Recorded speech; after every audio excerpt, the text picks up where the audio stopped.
ஸ்ரீமதே ராமானுஜாய நமக. நாம் இந்த பதிவில் பார்க்க இருப்பது பெரியாழ்வார் திருமொழி 2ஆம் பத்து 5ஆம் திருமொழி. பாசுரம் படிக்கிற போது உங்களுக்கு புரியும். பின்னை மணாளனை பேரில் கிடந்தானை முன்னை அமரர் முனித்தனி முதல் தனி வித்தினை என்னையும் எங்கள் குடி முழுதுமாட்கொண்ட மன்னனை வந்து குழல்வாராய் அக்காய் மாதவன் தன் குழல்வாராய் அக்காய். வேற ஒன்றும் இல்லை, குழந்தைக்கு தலைவாடுறான். அந்த குழந்தை அங்கங்கே பராக்கு பார்க்காம இருக்கிறதுக்கோசரம் காக்காயை கூப்பிட்றா. காக்காயை கூப்பிடும்போது காக்கா வந்து கத்தும். அதுதான் பண்ணுறது. காக்கா வந்து கத்தும், கரையும். அதை பார்த்துட்டு குழந்தை பராக்கு பார்க்கும். அந்த சமயத்தில் தலை சுலபமாக வாரலாம். அதனால் இதுதான் வழக்கம். இதுவும் ஒரு ஒரு ஒரு பருவம், குழந்தை பருவம். இது பின்னை மணாளனை, நப்பினுடைய மணாளன். பேரில் கிடந்தானை, தென்திருப்பேரில் அப்ப குடத்தினால கிடந்தவனை. உன்னை அமரர் முதல் தனிவித்தினை, அமரர்களுக்கு காரணபூதமாக இருப்பவனை. என்னையும் எங்கள் குடிமுழுதுமாட்கொண்ட, எங்களையும் குடிமுழுதும் ஆண்டு கொண்டிருக்கான் அவன். வந்தனை வந்து குழல்வாராய் அக்காக்காய் மாதவன் தன் குழல்வாராய் அக்காக்காய். இந்த அக்காக்காயின்னு படிக்க வரணும், அவ்வளோதான். ஆச்சான் அப்படியே ஈஸியாக தான் இருக்கும். எல்லா பாசுரமும் பாருங்கள். பேயின் முலை உண்ட பிள்ளை இவன் முன்னம் மாயச்சகடும் மருதும் கிருத்தவன் காயா மலர் வண்ணன் கண்ணன் கருங்குழல் தூய்தாக வந்து குழல்வாராய் அக்காய் தூமணி வண்ணன் குழல்வாராய் அக்காய். காக்கா வந்து குழந்தையோட தலையை வாரி விடுன்னு கூப்பிட்ற மாதிரி இருக்குது. ஆனால் காக்கா ஒன்றும் பண்ணாது, மேலே கத்தின்னு இருக்கும், அவ்வளோதான். இது ஒரு பருவம். நான் அப்படியே படிச்சுட்டே போகிறேன். பேயின் முலை உண்ட பிள்ளை அர்த்தமாக வருது. இவன் முன்னம் மாயச்சகடும் மருதும் இருத்தவன், சகடாசுரனை அழித்தவன், இணைந்த 2 மருது மரங்களை வீழ்த்தினவன். அவன் காயா மலர் வண்ணன், காயாம்பூ போன்ற மலத்தை உடையவன். அப்படிப்பட்ட கண்ணன் கருங்குழல் தூய்தாகன்னா அவனுக்கு வலிக்காம குழல்வாராய் அக்காக்காய் தூமணி வண்ணன் குழல்வாராய் அக்காக்காய் அப்படின்னு படிச்சுன்னு போகலாம். திண்ணக்களத்தில் திரை உரி மேல் வைத்த வெண்ணை விழுங்கி விரைய உறங்கிடம் அண்ணல் அமரர் பெருமானை ஆயர்தம் கண்ணனை வந்து குழல்வாராய் அக்காக்காய் கார்முகில் வண்ணன் குழல்வாராய் அக்காக்காய். திண்ண களத்தில் திரை உரி மேல் வைத்த, நல்ல பாத்திரம், நல்ல கனமான பாத்திரம், அதை மூடி போட்டு உரி மேலே வச்சது. திரையினை மறைச்சி அதை உரி மேல் வைத்த வெண்ணை விழுங்கி வெண்ணையை சாப்பிட்டான் கண்ணன். விரைய உறங்கிடம், விரையன்னா ஒன்றும் பண்ணாத மாதிரி தூங்குறானான். விரைய உறந்திடம் அண்ணல், அவன் அண்ணலாம் அவர். அமரர் பெருமானை அர்த்தமாக வருது. ஆயர்தம் கண்ணனை வந்து குழல்வாராய் அக்காக்காய் கார்முகில் வண்ணன் குழல்வாராய் அக்காக்காய் அப்படின்னு படிச்சுன்னு போகலாம். அப்புறம் பள்ளத்தில் மேயும் பறவை உருக்கொண்டு கள்ள அசுரன் வருவானைத்தான் கண்டு புள்ளிது என்று பொதுக்கோவாய் கீண்டிட பிள்ளையை வந்து குழல்வாராய் அக்காக்காய் பேய்முலை உண்டான் குழல்வாராய் அக்காக்காய். கொஞ்சம் பள்ளத்தில் மேயும் பறவை உருக்கொண்டு, இது என்ன பள்ளத்தில் மேயறது? ஒரு தாழ்வான இடத்துல இருக்கிற நீர்நிலையில் மேய்கொண்டிருக்கிற பறவை போல்னு புரிஞ்சுக்கலாம் நம்ம.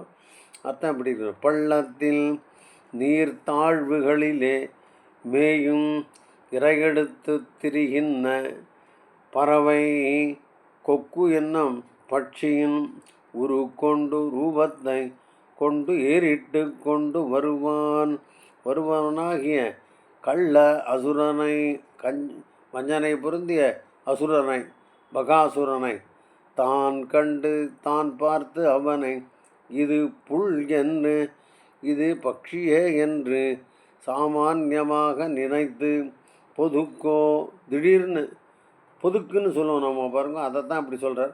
விரைந்துன்னா திடீர்னு விரைவாக வாய் கீண்டிட்ட அந்த அசுரனுடைய வாயை புள்ளின் வாய் கீண்டானை அப்படின்னு சொல்கிறோமே, இதுதான் இது. கீண்டிட்ட பிள்ளையை குழல்வாராய காக்காய். அர்த்தமாக நினைக்கிறேன் உங்களுக்கு. பாசுரத்தை இன்னொரு தரம் படித்தா நன்னா புரிஞ்சிடும் உங்களுக்கு. பள்ளத்தில் மேயும் பறவை உரு கொண்டு கள்ள அசுரன் வருவானை தான் கண்டு புல். இது வெறும் பறவை தான், இது என்ன அப்படின்னு நினச்சிட்டு இருக்கிற மாதிரி காமிச்சுட்டான் கண்ணன். பொதுக்கோ வாய் பொதுக்கோன்னா அந்த பறவை எதிர்பார்க்க முடியாத சமயத்தில் போய் வாய்கிண்டிட்ட பிள்ளையை குழல்வாராய் அக்காக்காய். பேய் முலை உண்டான் குழல்வாராய் அக்காக்காய். கற்றினம் வைத்து கனிக்கு ஒரு கன்றினை பற்றி எறிந்த பரமன் பரமன் திருமுட ஊற்றன பேசி ஓடி திரியாதே அற்றைக்கும் வந்து குழல்வாராய் அக்காக்காய். ஆழியாந்தன் குழல்வாராய் அக்காக்காய். கற்றினம் வைத்து கனிக்கு ஒரு கன்றினை பற்றி எறிந்த பரமன் திருமுடின்னு இருக்கு. என்னன்னு அர்த்தம்? நான் திருமுடான்னு படிச்சுட்டேன் நான். நூதரம் பார்க்கலாம் பாசுரத்தை. கற்றினம் வைத்து கனிக்கு ஒரு கன்றினை பற்றி எறிந்த பரமன் திருமுடி உற்றன பேசினி ஓடி திரியாதே. வேறு அதுவரையும் கற்றினம் வைத்தது தெரியும். விளாங்கனிக்காக ஒரு கன்றினை வத்சாசுரன்கிற அந்த அரக்கனை வீசி எறிந்த பரமன் திருமுடி. அப்படிப்பட்ட இந்த பரதத்துவமான பெருமானுடைய திருமுடியாக இது. உற்றன பேசி நீ ஓடி திரியாதே. மற்றதெல்லாம் தேவையில்லாத விஷயத்தெல்லாம் பேசி அங்கங்கே போகாத. அற்றைக்கும் வந்து குழல் வாராய் அக்காக்காய். அற்றைக்கும்னா தினமும் வந்து குழல் வாராய் அக்காக்காய். ஆழியான் தன் குழல் வாராய் அக்காக்காய். கற்றினம் வேய்ந்து கனிக்கு ஒரு கன்றினை பற்றி எறிந்த பரமன் திருமுடி உற்றன பேசி ஓடி திரியாதே. அற்றைக்கும் வந்து குழல்வாராய் அக்காக்காய். ஆழியாந்தன் குழல்வாராய் அக்காக்காய். சொல்லமாச்சா? இப்போ கிழக்கில் குடிமன்னர் கேடிலாதாரை அழிப்பான் நினைந்திட்டு அவ்வாழி அதனால் விழிக்கும் அளவிலே வேறறுத்தானை குழற்கு அணியாக குழல்வாராய் அக்காக்காய். கோவிந்தன் தன் குழல்வாராய் அக்காக்காய். கிழக்கில் குடிமன்னர் கேடிலாதாரை அழிப்பான் நினைந்துட்டு அவ்வாழி அதனால். அது என்ன கிழக்கில் அப்படிங்கிறது என்னன்னு தெரிஞ்சுக்கலாம். கிழக்கு திசையில் இருந்தவர்களா என்ன பார்ப்போம். என்ன இருக்கார் பார்ப்போம். இதுதான் பதவுரை. கேடிலாதார் பரபலமும் புஜபலமும் இல்லாத நமக்கு, கேடு நமக்கு பலமே இல்லையா, அழிவில்லை என்று நினைத்திருந்தவரான கிழக்கில் குடிமன்னர் கிழக்கு திக்களில் உள்ள பட்டணத்தில் குடியிருந்த ராஜாக்களை அழிக்கும்படி நினைந்திட்டு எண்ணி ஆழியதனால் அந்த சக்கராயுதத்தினால் விழிக்கும் வளவி கண்மூடி திறக்கின்ற நேரத்திலே அறுத்தானை அணியாக அறுத்தா குழற்கு அந்த அவனுடைய கூந்தலுக்கு அணியாக அழகு உண்டாகும்படியாக கோவிந்தன் தன் குழல் வாராய் அக்காக்காய்.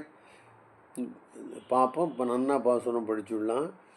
கிழக்கில் குடிமன்னர் கேடிலாதாரை. கேடிலாதாரைன்னா அழிப்பான் நினைந்திட்ட வாழியதனால். சில ராஜாக்கள் இருந்தாங்க. அவள்லாம் தொந்தரவு அவளுக்கு எதிரான படைபலமோ இல்லாதவர்கள். அவர்களெல்லாம் ரொம்ப பலம் வாய்ந்தவர்கள். அவர்களை அழிப்பான் நினைந்துட்டு அவர்களை அழிக்க நினைத்து அவ்வாழியதனால் விழிக்கும் அளவிலே வேறறுத்தானை. கண்மூடி திறக்கிற நேரத்தில் சக்கராயுதத்தினால் அவர்களை அழித்தானா. அதில் கிழக்கு பக்கத்தில் இருக்கான். அவனுக்கு தானே குழற்கு அணியாக, அவனுடைய கூந்தலுக்கு அழகு சேர்க்கும்படியாக குழல் வாராய் அக்காக்காய். கோவிந்தன் தன் குழல் வாராய் அக்காக்காய். பிண்டத்திரளையும் பேய்க்கு இட்ட நீர்ச்சோறும் கொண்டற்கு வேண்டி நீ ஓடித் திரியாதே. அண்டத்து அமரர் பெருமான் அழகு அமர் வண்டொத்திருண்ட குழல் வாராய் அக்காக்காய். மாயவந்தன் குழல் வாராய் அக்காக்காய். பிண்டத்திரளையும் பேய்க்கு இட்ட நீர்ச்சோறும் உண்டற்கு வேண்டி நீ ஓடித் திரியாதே. அர்த்தமாக இருந்தா உங்களுக்கு? இந்த பிண்டமெல்லாம் அதை சாப்பிட்றதுக்கோசரம். அதுக்கப்புறம் பேய்க்கிட்ட நீச்சோறு, சில பேர் பலிக்கு அப்படின்னு சொல்லிட்டு நீர்ச்சோறு விடுவார்கள். அதெல்லாம் சாப்பிட்றதுக்கோசரம் அங்கங்கே ஓடி தெரியாது. அண்டத்து அமரர் பெருமான் அழகு, அந்த அண்டத்தமரர் பெருமான் புரியுது அவங்க. தேவாதி தேவனுடைய அந்த தேவாதி தேவன் அழகு அமர், அழகாக இருக்கிற வண்டு ஒத்து இருண்ட குழல் வாராய். வண்டு மாதிரி இருக்கான் அவள் பெருமானுடைய குழல் கூந்தல். அந்த வண்டொத்திருண்ட குழல் வாராய் அக்காக்காய். மாயவன் தன் குழல் வாராய் அக்காக்காய். படிக்கலாமா? பிண்டத்திரளையும் பேய்க்கிட்ட நீர்ச்சோறும் உண்டற்கு வேண்டி நீ ஓடி திரியாதே. அண்டத்து அமரர் பெருமான் அழகு அமர் வண்டொத்திருண்ட குழல் வாராய் அக்காக்காய். மாதவன் தன் குழல் வாராய் அக்காக்காய். உந்தி எழுந்த உருவம் அலர்தண்ணில் சந்த சதுமுகன் தன்னை படைத்தவன் கொந்த குழலை குறந்து புளியட்டி தந்தத்தின் சீப்பால் குழல் வாராய் அக்காக்காய். தாமோதரந்தன் குழல் வாராய் அக்காக்காய். உந்தி எழுந்த உருவம் மலர்தன்னில், இவனுடைய நாபிகமலத்தில் வந்த அந்த உருவம், எழுந்த உருவம் மலர்தன் உருவம்னா அந்த அழகிய மலரில் சந்த சதுமுகன் நான்முகன் தன்னை படைத்தவன் அர்த்தமாகுது. அப்புறம் கொந்தங்குழலை, ரொம்ப அடர்த்தியாக இருக்கிற அந்த கூந்தலை குறந்து புளிகட்டி அப்படின்னா சேர்த்து புளியட்டி அப்படின்னா என்னன்னு பார்ப்போம். விசேஷமாக இருக்கு. குறந்து புளிகட்டி இந்துத்தனம் பதுவரை படிச்சுடலாமா என்னென்ன. உந்தி தனது நாபியிலே எழுந்த உண்டான உருவம் சுரூபத்தை உடைய அழகாக இருக்கிற மலர்தன்னில் தாமரை பூவில் சந்தஸை நிரூபகமாக உடைய, வேதத்தை நிரூபகமாக உடைய சதுமுகன் தன்னை நான்முகனை படைத்தவன் அர்த்தமானது. புலி கட்டி கொந்தம் குழலை புளிப்பழத்தை விட்டு தேய்த்ததனால் நெறிப்புடைய கூந்தலம். புளிப்பழத்தை போட்டால் அது ஒரு நம்ம இன்னும் இந்த காலத்தில் ஷாம்புன்னு சொல்கிறோம் பாருங்க, அதான் புளி கட்டி அப்படி வளைத்த அந்த குழல். அதை தந்தத்தின் சீப்பால், தந்தத்தினால் செய்த சீப்பினாலே குறந்து சிக்கு எடுத்து, புரிஞ்சுதா? குறந்துங்கிறது என்ன, சிக்கலெல்லாம் எடுத்துட்டு குழல் வாராய் அக்காக்காய். தாமோதரன் தன் குழல் வாராய் அக்காக்காய். இப்போ நான் படிச்சுடலாம். உந்தி எழுந்த உருவ மலர் தன்னில், உருவன அழகிய மலர், மலர் தன்னில் சதுமுகன் சந்தன்னா வேதம் அறிந்த அந்த நான்முகன் தன்னை படைத்தவன் அர்த்தமானது. கொந்த குழலை, அதாவது நெருக்கமாக இருக்கிற குழலை குறந்து சிக்கல்லாம் எடுத்து புளியூட்டி குறந்துன்னு புரிஞ்சுக்கோங்க. அது ஷாம்பு போட்டு சிக்கல் எடுத்ததுங்கிறத அப்படி அர்த்தம் பண்ணிக்கலாம்.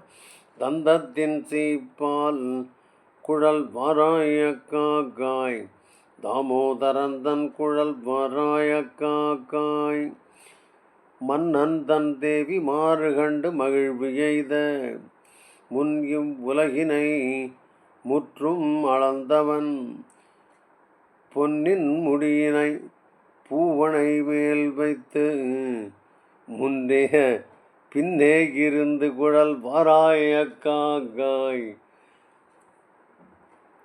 பேராயிரத்தான் குழல் வாராய காக்காய். எவ்வளோ பேராயிரம் தானுடைய படிக்கலாம். முன்னன் தன் தேவிமார் கண்டு மகிழ்வு எய்த முன்யும் உலகினை முற்றும் அளந்தவன் சரி, இந்த இடத்துல ஏதோ கொஞ்சம் பேக்ரவுண்ட் இருக்கு போல் இருக்கு, என்னன்னு பார்ப்போம். பதவுரையை பார்த்தா நான் புரிஞ்சிடும். அப்படி தான் இருக்குது. என்ன சொல்கிறாரு பார்ப்போம். வாமனாவதார காலத்தில் முன்னன் தம் அசுரரான மகாபலியினுடைய தேவிமார் மனைவியர்கள் கண்டு இவனுடைய வடிவை கண்டு மகிழ்வு எய்த, வாமனனுடைய வழியை கண்டு மகாபலி சக்கரவர்த்தியினுடைய பட்டமகிழ்ச்சிகள் சந்தோஷப்பட்டான். மகிழ்வு எய்த அது மகாபலி இடத்தினும் போய் கொள்வன் நான் மாவலி என்று மூவடி மண்கிறந்து பெற்ற பின்பு திருவிக்கிரமனாய் உலகினை முற்றும் அளந்தவன் அர்த்தமானது. அவனுடைய பொன்முடியினை என்ன, அழகிய கூந்தலை பூவனை மேல் வைத்து புஷ்பத்தினாலாகிய படுக்கையில் வைத்து, ரொம்ப கூந்தல் பெருசாக இருந்தால் பின்பக்கம் ஒரு அணை மாதிரி கீழே ஒரு தலாணி மாதிரி வச்சு அதை சொல்கிறவர். அணை வைத்து பின்னே இருந்து, பின்பக்கம் போய் பண்ணணுமா, பின்னே இருந்து பேராயிரத்தான் குழல் வாராய காக்காய். இப்போ நன்னா படிச்சுடலாம். மன்னன் தன் தேவிமார், மன்னன்கிறது மகாபலி சக்கரவர்த்தி, கண்டு மகிழ்வு எய்த முன்யும் உலகினை முற்றும் அளந்தவன். வாமன அவதாரத்தையும் திருவிக்கிரம அவதாரத்தையும் சேர்த்து சொல்லிட்டார். பொன்னின் முடியினை பூவனை மேல் வைத்து அர்த்தம் புரிஞ்சுவாங்க. பின்னே இருந்து குழல் வாராய காக்காய் பேராயிரத்தான் குழல் வாராய காக்காய். சகஸ்ர திருநாமங்களை உடையவனுடைய குழல் வாராய். சரி. கண்டார் பழியாமே அக்காக்காய் கார் வண்டார் குழல் வாரவாவென்ன ஆட்சி சொல் விண்தோய் மதில் வில்லிபுத்தூர்கோன் பட்டன் சொல் கொண்டாடி பாட குருகா வினைதாமே. கண்டார் பழியாமே அக்காக்காய் கார் வண்டார் குழல் வாரவாவென்ன. கண்டார் பழியான பார்க்குறவன்லாம் கேலி பண்ணக்கூடாது, அழகாக இருக்கணும். திருமுடி அந்த பிரமனுடைய கூந்தல்னு சொல்லலாமா, அவன் நானா தலாம், அதான் கண்டார் பழியாமை. அக்காக்காய் காக்கே கார் வண்டார் குழல் வார, வண்டு மாதிரி இருக்கிற கூந்தலாம், இல்லை வண்டார்னா வண்டு மொய்க்கின்ற கூந்தலை வார வாவென்னாய்ச்சி சொல் விண்தோய் மதில் ஆசத்தை தொடர மதிலை உடைய வில்லிபுத்தூர் ஓன் பட்டன் சொல். ஸ்ரீவில்லிபுத்தூரினுடைய அந்த பெரியாழ்வாருடைய இந்த பாடல்களை கொண்டாடி பாட, இவைகளை நாம் சந்தோஷமாக பாட குருகா வினைதாமே, பாவங்கள் நம்மை சேராது. இதான் பாசுரம். இன்னொரு படிச்சு விடலாம். கண்டார் பழியாமே அக்காக்காய் கார் வண்டார் குழல் வார வாவென்ன ஆட்சி சொல் விண்தோய் மதில் வில்லிபுத்தூர்கோன் பட்டன் சொல் கொண்டாடி பாட குருகா வினைதாமே. முடிச்சுடலான்னு நினைக்கிறேன். ஸ்ரீமதே ராமானுஜாய நமஹ.